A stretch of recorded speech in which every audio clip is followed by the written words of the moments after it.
はいどうぞ持ってこい。実はスーパーの安いお肉買ってきたんですけど、焼肉屋さんの焼肉弁当の味が再現できました。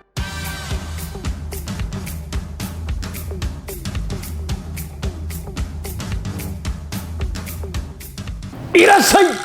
ちょっと勢いがつきすぎましたが、ラーメン、つけ麺、たけちゃん麺やってまいりました。今日はですね、この動画を見れば自宅に黄金のタレがなくても余ったお肉だけでリッチな本格的な焼肉丼を簡単に作れるレシピを紹介していきたいと思います。作り方を説明していきたいと思います。材料の方は概要欄に載せておきますのでぜひご覧ください。それではまず材料の方を合わせていきたいと思います。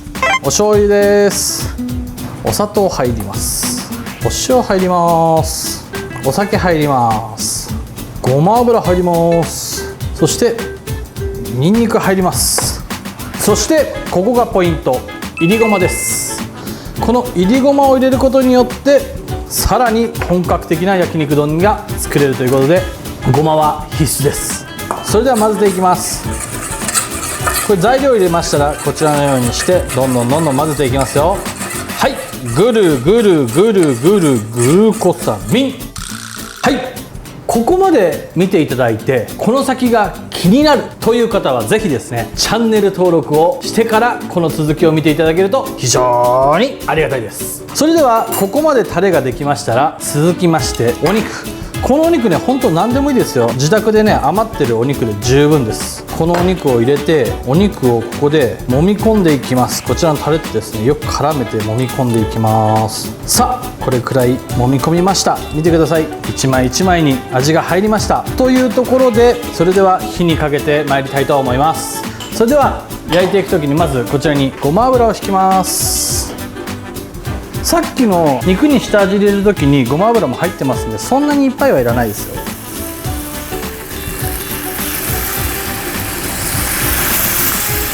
これいつも言いますけど、ちょっと焦げるんじゃないかなとか思ったり熱いなと思ったらすぐ火から外しましょう。家でね焦っちゃってね焦げちゃったりねやけどしたりすると困るんで、全然こうやってねすぐね火から外してください。全く問題ないですよ。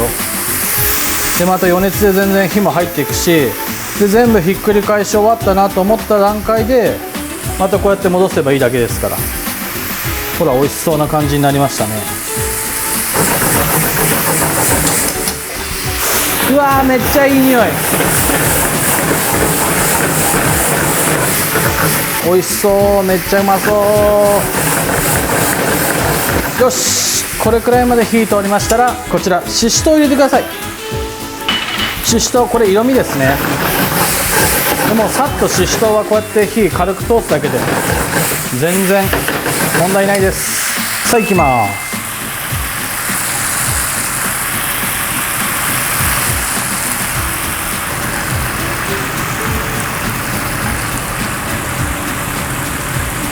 そしてお好みでですねここにキムチをですねちょっとこう入れていただくとさらに彩りも良くなりますので、ぜひお好きな方はキムチを一緒に入れていただいたりして、さらにお好きでしたらこちら韓国海苔ちぎってで私の場合はここに添えるというですね辻飯方式。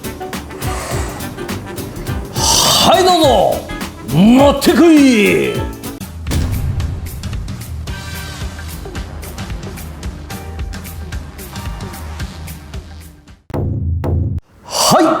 それでは出来上がりました焼肉丼、早速食べていきたいと思います。それではカンカンカンいただきます。まず何からいきましょうか。肉ちょっと食べてみたいと思います。う